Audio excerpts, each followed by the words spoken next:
हो गया? अच्छा, चलिए।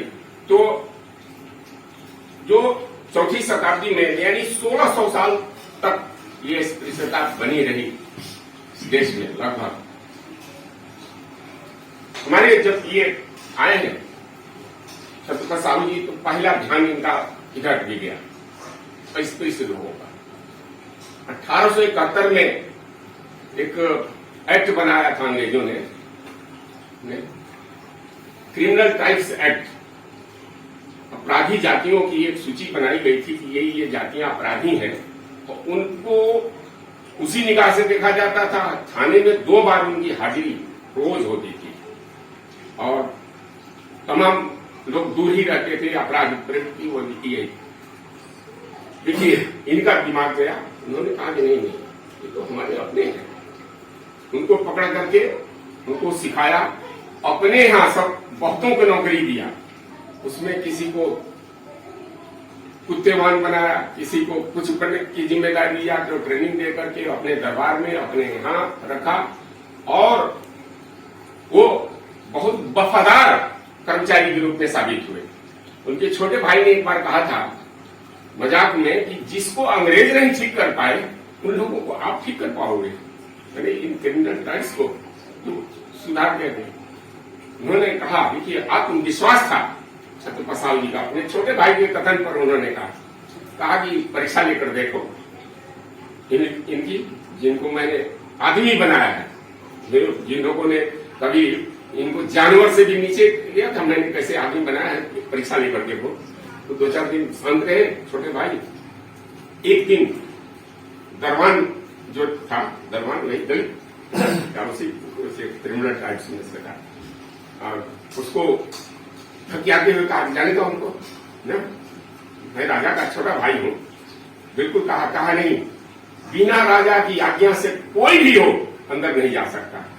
अरे मैं राजा का छोटा भाई, कैसी तुम्हारी हिम्मत? कहा कि हिम्मत नहीं था, मैं आपको किसी भी सूरत में नहीं जाने दूंगा।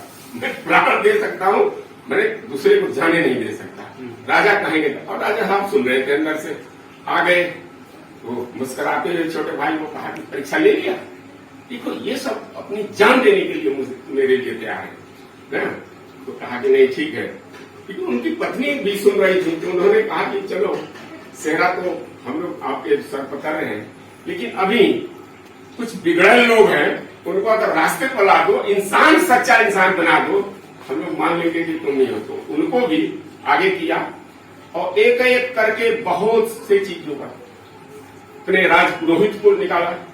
राजपुरोहित को अगर देखा कि अड़ंगेबाजी पक्षपात और ये कर रहे हैं, उनको भी किया। शंकराचार्य का पद कुछ सोच समझ करके उधार डॉक्टर कोटि को बनाया था, पढ़े लिखे थे, बहुत संस्कृत के बहुत जानकार थे। लेकिन आने के बाद और देखिए उनकी एक बहुत बड़ी चीज थी, वो जिसको हम सब लोगों के बीच में कहना जरूरी, आज ये चल रहा है ना, वो उसको रखें। उन्होंने 2 ऐसे लोगों को मराठों का इतिहास लिखने के लिए पैसा भी दिया, जो लिख नहीं पाए, या लिखे तो पढ़ने लायक नहीं था। वो अंदर का जो जहर है, क्योंकि इतिहास सब नहीं लिख पाते, इतिहास में बहुत तटस्थ होना पड़ता है ना, और बेईमानी भरा और पक्षपात बहुत लोग करते हैं। देखिए अब जरा थोड़ा सा पीछे की ओर हम लोग चलते हैं, जब तक आप जानेंगे नहीं मूल समस्या कहां से आई है। कि मराठों को भी, मराठे कौन थे? शिवाजी ने इन्हीं पिछड़ी जातियों से, जिसमें अहीर, गडेरिया, कुणबी, वहां के जो इन्हीं लोगों को खास करके और भी जातियों को मिला करके मराठा जाति का निर्माण किया। देखिए कई जातियों का एक संघ बनाया, उसका नाम मराठा दिया। अब बहुत बहादुर सब देखते हैं उन लोगों को ये। लेकिन जो हमारे यहाँ पुरोहित, खास करके दुर्भाग्य ही ब्राह्मण बिरादरी और महाराष्ट्र में थोड़ा कुछ ज्यादा ही था, उन लोगों ने बिल्कुल उनकी बहादुरी को कोई महत्व नहीं दिया। और कुछ ग्रंथ जो बहुत बाद में लिखे गए थे, देखिए भारतवर्ष में सदैव ग्रंथ लिखे गए हैं। वहां जब एक रत्नाकर भट्ट, उसने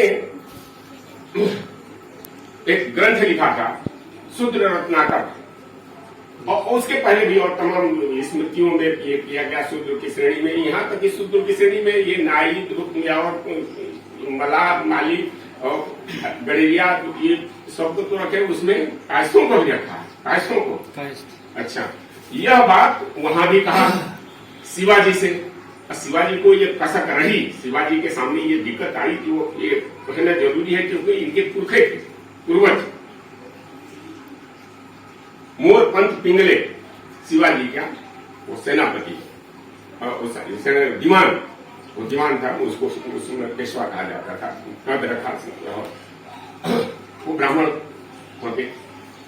उन्होंने कहा था, मोरपंथ पिंगले का कष्ट देखिए, उन्होंने कहा कि शिवाजी तुम मराठे तो शूद्र हो और एक कायस्थ, प्रभु कायस्थ है, इनके अधीनता में हम लोग कैसे कार्य करेंगे, हम लोगों के लिए मुश्किल है, ब्राह्मणों के लिए।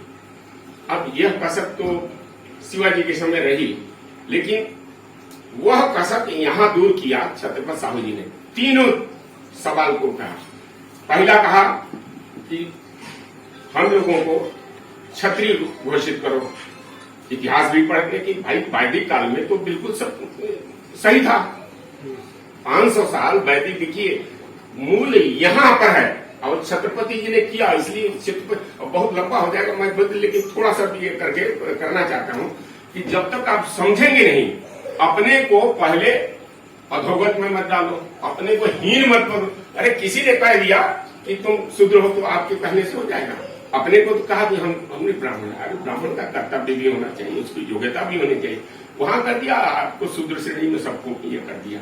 इन लोगों ने मतलब कम से कम छत्रपति जी ने स्वीकार किया, कहा कि नहीं बिल्कुल इसको हम स्वीकार नहीं करते, उनको मनवाया, अंत में उन्हीं लोगों को दंडित भी किया, राजा थे इसलिए दंडित किया और किया, मानना पड़ा और लिखवाया भी इन लोगों को। मैंने अंत में देखिए 1919 में यहाँ कानपुर में कुर्मी सम्मेलन हुआ था, कुर्मी क्षत्रिय आज भी कहते हैं, वहां पर जब आए थे अध्यक्षता उन्होंने किया था, तो अध्यक्ष के रूप में थे और जब बोलने के लिए खड़े हुए तो सम्मानित क्षत्रिय भाइयों बहुत ताली बजी, देखिए बहुत ताली, मैंने बहुत खुश हुए लोग, राजा संबोधन कर रहा।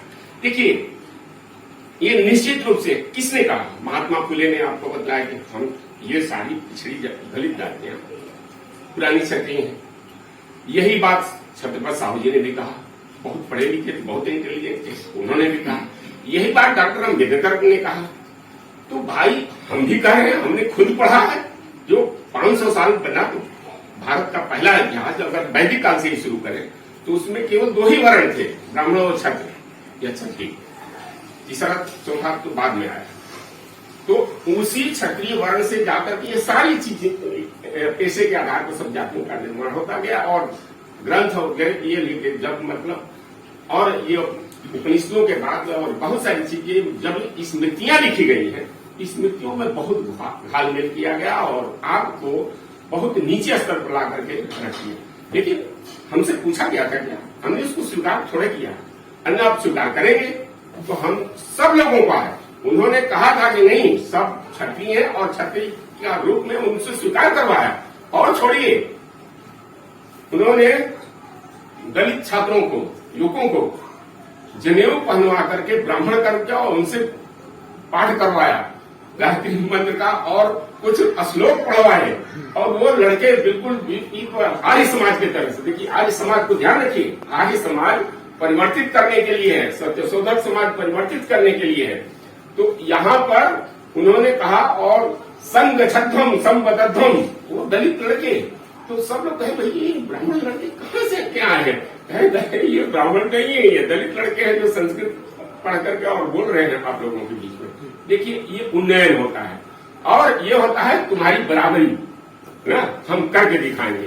तो पैरेलल किसी के पैरेलल दूसरा संगठन बना के दिखा दीजिए, अपने आप को ठंडा हो जाएगा, छोटा पड़ जाएगा। इसलिए जरूरत है आज सब में की सबसे बड़ी जरूरत है कि हम लोग रिवाइव करें, मैंने पुनर्जागरण उसका होना चाहिए। सत्य शोधक समाज जो महात्मा फुले ने शुरू किया था वो बहुत ही महत्वपूर्ण है। आज परिस्थितियां बदल गई हैं, और खास करके उत्तर प्रदेश बिहार में तो बहुत जरूरी है। सत्य शोधक समाज और आर्य समाज इन दोनों को मिला करके नया हम लोगों के बीच में आना चाहिए, जिससे हमारा एक वैकल्पिक हम व्यवस्था दे सके। वैकल्पिक, जब तक आप धर्म में उनको चुनौती नहीं देंगे, विकल्प नहीं आप बनाएंगे, तब तब तक उन्हीं की दाल गलेगी। जिसके हाथ में धर्म की सत्ता, जिसके हाथ में समाज की सत्ता, उसके हाथ में राजनीतिक सत्ता भी रहेगी।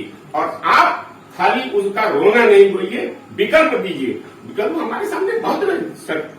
छत्रपति साहू जी ने सत्य शोधक समाज का, भाई महात्मा फुले का 1890 में देहांत हो गया था। उसके बाद 1910 में बंबई में उसको पुनः बनाया गया सत्य शोधक समाज। छत्रपति साहू जी ने कोल्हापुर में 1911 में किया, 1911 में अगले साल किया छत्रपति साहू जी सत्य शोधक समाज ना, ये करके चेंज करा।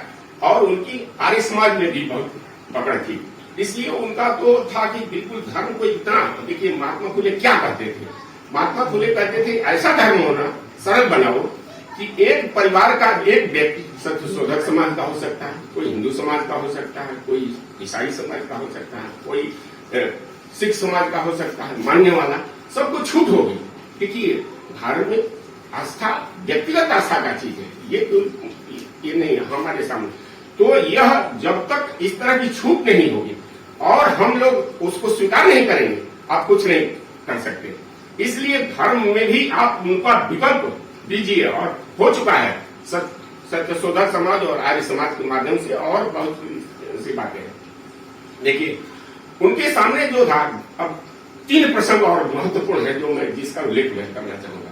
पहले तो गांधी जी से जब मुलाकात हुई छत्रपति साहू जी की 1920 में अहमदाबाद गए थे और मिले गांधी जी का उस समय तो जलवा था, लेकिन जब मिले राजा के रूप में मिले, एक विद्वान और तार्किक व्यक्ति के रूप में, गांधी जी इतना प्रभावित हुए, कहे भाई तुम जो कह रहे हो तो आज तो मुझे लग रहा है कि अस्पृश्यता इस देश का प्रथम कर्तव्य होना चाहिए, अस्पृश्यता को समाप्त करना, और यह हर पढ़े लिखे और हर समझदार आदमी का यह दायित्व बनता है। देखिए ये होता है प्रभाव, किसी व्यक्ति का कितना प्रभाव, मतलब छत्रपति साहू जी का कितना प्रभाव पड़ा गांधी जी पर। उन्होंने स्वीकार किया है अनटचेबिलिटी को बहुत खत्म करना चाहिए, जितना जल्दी हो सके।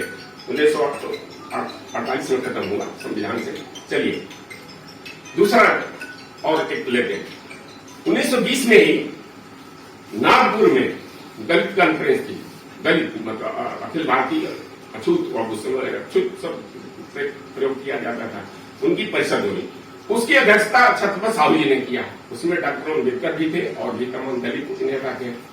वहां नागपुर में देखिए इनके साथ तब तक चर्चित हो चुके कि भैया ये अछूतों के, पिछड़ों के, इनके जो जिसको कोई नहीं छूता है उसको ये साथ में बैठा कर खिलाते पिलाते और उन्हीं को अपने यहाँ दरबार में रखते हैं। तो पता चला नागपुर आ रहे हैं, यहाँ सम्मेलन की अध्यक्षता करेंगे दलित कॉन्फ्रेंस। तो नागपुर में भोसले थे राजा, वो भी मराठा थे, लेकिन देखिए मराठा होना नहीं, मानसिकता का होना। तो इनके एक दिन पहले ही वहां के भोसले राजा हट गए कि भैया वो रहेंगे तो आएगा तो हमसे मिलेगा भी और कहेगा कि कहेंगे चलो, तो धीरे से वहां से खिसक लिए। तो कहे कि कोई बात नहीं, आया हूं तो भाई थोड़ा राजमाता को नमस्कार करूं। अब गए तो राजमाता दिखाई पड़ी, लेकिन थोड़ा घबराहट, तो कहीं नहीं बेटा तुम्हारा है। तो उन्होंने व्यंग किया कि कितनी महत्वपूर्ण बात है ये छत्रपति साहू जी ने। तो हम नहीं माता जी, हम आए हैं यहाँ एक क्रिश्चियन मित्र के यहाँ ठहरे हैं, क्रिश्चियन मित्र के यहाँ ठहरे हैं ना। वहां वो लोग छुआछूत नहीं मानते, आप लोग तो छुआछूत मानते हैं, आप ठीक नहीं हो, लेकिन वो लोग नहीं मानते। और जाकर के जो वहां उन्होंने कहा वो अति महत्वपूर्ण था। उस तरह से 20 जगह जहां जहां कॉन्फ्रेंस हुई वहां बहुत कई जगह उनके मानगांव का, जो उनके कोल्हापुर में जो कागल जागीरदार थी, वहां पर मानगांव एक थे, वहां पर दक्षिण दलित कॉन्फ्रेंस हुई, वो बहुत महत्वपूर्ण थी। उसमें डॉक्टर भीमराव अम्बेडकर ने उसकी अध्यक्षता की और मुख्य अतिथि साहू जी है। वही परिचय इन्होंने दिया था और बतलाया कि भाई आप लोगों ने खोज लिया अपना न्याय, इन्हीं का साथ दो, यही आपका उद्धार करेंगे। और एक अवसर पर कहा था कि भाई ये तो बहुत, अम्बेडकर तो बहुत पढ़े लिखे हैं, इनको पंडित क्यों ना कहा जाए? पंडित, पंडित माने ज्ञानी। तो देखिए कितना महत्वपूर्ण बात थी। इस तरह से जो अन्य जो चीज मैं कहना चाहता हूं, अब देखिए बहुत सी बातें हैं जो हम मतलब कहीं जानी चाहिए, लेकिन एक जो सबसे महत्वपूर्ण है, जो आज हम लोगों के लिए बहुत ही जरूरी हो जाता है, वो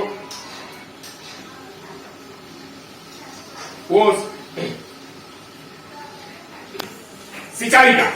देखिए 1902 में जब लंदन गए थे तो वहां से लौटने के बाद उन्होंने बहुत कुछ देखा, वहां का उत्तर यूरोप का।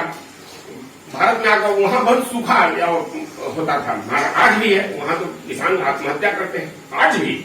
आजादी का 14 के बाद जो देखिए तो कितना किए होंगे। आने के बाद उन्होंने बहुत से तालाब, पोखरे, झील, नदी, नहर ये करवाया, कोई समस्या का हल नहीं निकला। तब उन्होंने चीफ इंजीनियर, बम्बई के चीफ इंजीनियर को बुला करके कहा कि भाई देखो ये सह्याद्री पर्वत से नदियां निकलती हैं, उसमें भगवती नदी है, देखो इससे इस पर बांध बनाया जा सकता है कि नहीं। तो कहा बन सकता है, थोड़ा लंबा समय लगेगा, हम बिल्कुल तैयार हैं। पूरी जिम्मेदारी दिया बहुत लंबे समय तक। और देखिए क्या कहा, अपनी पत्नी लक्ष्मीबाई से उसका शिलान्यास करवाया। कहा कि एक ताजमहल बनाया था शाहजहां ने अपनी पत्नी के याद में, जिसका देहांत हो गया था, मैं अपनी जीवित पत्नी के याद में एक बांध बनवा रहा हूं जो यहाँ के लाखों लोगों की जिंदगी को संवारेगा। पानी मिलेगी, ऊर्जा मिलेगी और खुशहाली आएगी। तो देखिए उन्होंने रखा, और वो उनके समय में नहीं, उनके बेटे के जो राजा राम उनके बाद बने, उनके समय में पूरा हुआ। आज इस देश की सबसे बड़ी समस्या किसानों की क्या है? कहीं बाढ़, कहीं सूखा। ये भारतवर्ष का अजीब विरोधाभास है। बिहार में बाढ़, महाराष्ट्र में सूखा, ब्रह्मपुत्र नदी में बाढ़, राजस्थान में सूखा। हमारे जो अत्यंत जिसको हम लोग लेकर के चले हैं, मैंने खुद 3 लोगों को अपना नायक चुना है कि मतलब हम लोगों को, महात्मा फुले, डॉक्टर अम्बेडकर और कलाम साहब को, कि इन्हीं के आदर्श पर हमको चल करके नए भारत का निर्माण करना है। देखिए बहुत सारी चीजों के साथ हम जब तक नए भारत का बनाने का संकल्प नहीं लेंगे तब तक बात नहीं बनेगी। कलाम साहब उन्होंने सारे नेताओं को बहुत महत्वपूर्ण ये करके 500 लोगों की विशेषज्ञ समिति बनाई और उस किताब के रूप में 2020 भारत 2020 पुस्तक छपी 1995 में। लेकिन किसी नेता ने, किसी राजनीतिक दल ने उस पर बहुत ध्यान नहीं दिया कि भारत कैसे बनेगा और विकसित देश। लेकिन कलाम साहब ने, वो हम लोगों के हाथ में, हमने कहा नहीं है, बिल्कुल ये जो कहे हैं ये एकदम अच्छा सा सत्य है। तो रिवर कनेक्टिविटी, नदियों को जोड़ने का प्लान उन्होंने बताया कि ये जब तक नहीं जोड़ा जाएगा, सामाजिक न्याय का सवाल जब तक हल नहीं होगा, सामाजिक न्याय सबसे कठिन है, ये बहुतों के पल्ले नहीं पड़ता। हम लोगों का बिल्कुल, हम लोग तो उसकी बिल्कुल उसी को मानने वाले हैं। सामाजिक न्याय का सिद्धांत हम लोगों के पक्ष में। नदियों को जोड़ना हम लोगों का भविष्य का कार्यक्रम होगा। बिहार में नदियां हर साल हजारों करोड़ रुपए का नुकसान होता है। आप हर साल देखते होंगे वहां क्या स्थिति होती है। सरकार के स्कीम में ही नहीं, क्या तमाशा है भाई, ये कौन सा जनतंत्र है? जो राजतंत्र में और तेजी होता है। लेकिन अब हम लोग इसको इधर उधर नहीं जाने देंगे, वो बात बनेगी। अगर छत्रपति साहू जी 100 साल पहले नदी को बांध सकते हैं तो हम लोग क्यों नहीं बांध सकते? बिल्कुल दम होना चाहिए, भले सीना छत्रपति जी का हो या ना हो, सीने में दम होना चाहिए। ये बात बनेगी और हम लोग चल करके एक नए भारत का निर्माण करने के, ये पिछड़े दलित और पीछे हटने वाले नहीं है। ये इनका नारा बहुत स्पष्ट है। देखिए हमको क्या चाहिए, हमको विकसित भारत चाहिए। विश्व गुरु तो बनने का बहुत हो चुके हैं भारतवर्ष में, विश्व गुरु जो आप सलागा में तो रोज रोज कहते हैं, गली गली पूछे विश्व गुरु भी पैदा है। लेकिन हमको विकसित भारत का सपना, विकसित भारत को दुनिया के पैमाने पर लिया जाएगा ना, वो तब तक नहीं पूरा होगा जब तक हम मानक नहीं पूरा करेंगे। इसलिए हम लोगों का नारा है, उसको ध्यान से सुनिए और कोई दें, विकसित भारत का पैगाम। मैं बोलूंगा, आप बोलिए। फुले, अम्बेडकर और कलाम। विकसित भारत का पैगाम, फुले और कलाम। विकसित भारत का पैगाम, फुले, अम्बेडकर और कलाम। देखिए यह जब हम सब का युवकों का नारा होगा। तो आज नहीं कल सब लोगों को इधर आना पड़ेगा और रास्ता जो हम लोग यही प्रबुद्ध शब्द कलाम साहब को किसी ने बतलाया कि भाई प्रबुद्ध बनाओ जनता को, और यही युवा अगला नेतृत्व करेगा और इस समस्या का समाधान होगा और भारत विकसित भारत बनेगा। इसी बात के साथ आप और पाखंड का विरोध किया। भाई केवल पूजा पाठ करने से तो कुछ हो नहीं सकता। आपको परिश्रम करेंगे, शिक्षा ग्रहण करेंगे और मेहनत करेंगे।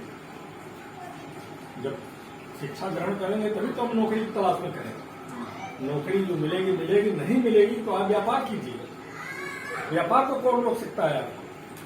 आप जिस लायक शिक्षा ग्रहण की है, जिस लायक आपकी शरीर लागू करती है, प्रयास कीजिए बैठ करके। और आपको सरकार ने अगर मान लीजिए खाना दे दिया, आपको पैसा दे दिया, आप उस लालच में उसके पीछे पीछे आप घूमेंगे तो आप कभी भी प्रोग्रेस नहीं कर पाएंगे। जो भी जातियां हैं, अब बनने पर क्या है, बिजनेस करके लोग जो है यही प्रयास करते हैं। वो जानते हैं कि हम पढ़ नहीं पा रहे हैं, थोड़े से पढ़ ले रहे हैं तो अभी कहते हैं कि चलो हमको काम तो करना है। बिजनेस कर रहे हैं और ठीक ठाक है, और वही ठीक ठाक होने का कारण यह है कि वो लोग चंदा भी देते हैं उनको और उन्हीं के साथ लगे हुए हैं। जब ये नहीं है कि वो उनके साथ जो है रहने लायक है, ऐसी स्थिति उनकी नहीं है। लेकिन हमारे लोग हैं वो बिजनेस करना नहीं चाहते हैं, वो दुकान खोलना नहीं चाहते हैं और छोटे मोटे दुकान पर काम नहीं करना चाहते। अरे भाई, अगर आप पढ़ोगे नहीं, लिखोगे नहीं, ठीक से स्वस्थ नहीं रहोगे और हिम्मत नहीं तुम्हारे अंदर रहेगी, अपना इतिहास नहीं देखोगे तो आप आगे कैसे बढ़ पाएंगे? तो इसको जानने की जरूरत है। वास्तविकता यह है कि साहू जी महाराज का जो सिद्धांत था बहुत से लोगों को नहीं पता है, हम लोगों को भी नहीं पता है। तो किताबें नहीं है, न पेपर देता है, पेपर भी छिपा लेता है चीजों को। आज देखिए, आज इनका पूरा डिटेल आना चाहिए। कायदा ये है ना, जो बहुत बड़े राजा हुआ हो, तमाम लोगों के लिए जो है कुछ किया हो, एक खूबसूरत समाज का भी निर्माण किया हो, कोई नहीं देना चाहता।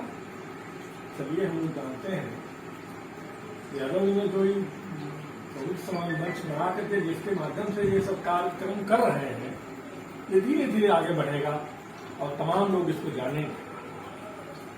सबसे बड़े नवयुवकों की जिम्मेदारी है, जो बच्चे पढ़ रहे हैं, जिनके माँ बाप घर हैं, जो नहीं जानते हैं, उनको पता नहीं है कि आरक्षण का क्या मतलब है।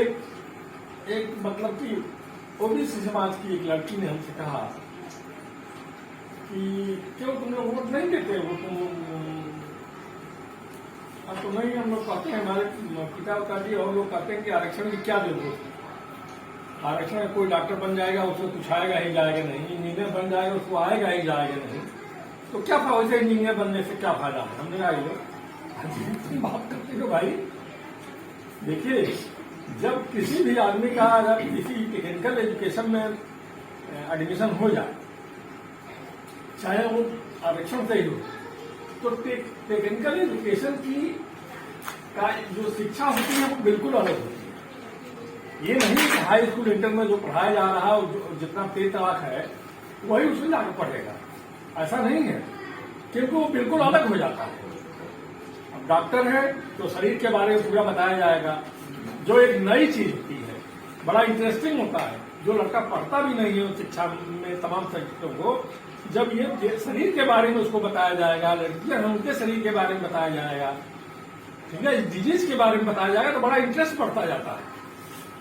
वो पढ़ता है, ऐसा नहीं है कि आरक्षण से आया है तो तेज नहीं होगा, बहुत अच्छा डॉक्टर बनते हैं, अच्छा इंजीनियर बनते हैं। तो ये सोच लेना कि आरक्षण का हम नहीं करेंगे तो हमने उसको समझाया करिए तुम गलत सोच रही हो भाई। बताओ, तुम पढ़ी लिखी लड़की इंजीनियर किया है, उसने कहा हमसे, हमने कहा नहीं हम तो मानते हैं, लेकिन लोग कहते हैं हमारे परिवार के। हमने कहा कि उन लोगों को समझाओ, तुम्हारी जिम्मेदारी बनती है, तुम पढ़ी लिखी हो, तो इसीलिए आप लोगों की ज्यादा जिम्मेदारी बनती है, चाहे वो अन्य पिछड़े वर्ग के जो लोग हैं वो आपस में मिलकर रहें, संगठन बहुत बड़ी शक्ति होती है। अगर आप संगठित नहीं रहेंगे, बटे हुए रहेंगे, अपने लालच में आप किसी को, आपको कोई खिला दिया, कोई मित्रता कर दिया, कोई कुछ कर दिया, आपको थोड़ा सा कुछ दे दिया, आप उसको घूमने लगेंगे तो क्या स्थिति होगी? आपको जब मौका मिलेगा वो दुत्कारेगा, आपका सम्मान भी नहीं करेगा। तो जब सम्मान पाना है तो एकता बहुत जरूरी है। तो मैं तो ये चाहूंगा कि प्रबुद्ध समाज मंच के माध्यम से आप लीजिए और यादव जी ने जो बीड़ा उठाया है उसको चारों तरफ फैलाइए। कम से कम इलाहाबाद एक ऐसी धरती है, उत्तर प्रदेश तो का इंडिया का एकमात्र है, जो उत्तर प्रदेश का तो ये बिल्कुल हब है। जैसे शिक्षा का हब है, तमाम एजुकेशन का हब है, उसी तरह हर चीज का हब है, राजनीति का भी। जो यहाँ से निर्देशित होगा, जो बच्चे चारों तरफ जाएंगे, पढ़ेंगे, लिखेंगे, बताएंगे अपने माँ बाप को, क्षेत्रों में कहेंगे, अपने घर बताएंगे, तो वो तुरंत प्रसारित हो जाएगा और उसको सोचने पर मजबूर हो जाएंगे। तो आप ये काम कीजिए। सबसे बड़ी उपलब्धि छत्रपति साहू जी महाराज के निर्माण शताब्दी कार्यक्रम में आने वाली है कि आप लोग इनके उद्देश्यों को फैलाइए और बताइए। धन्यवाद।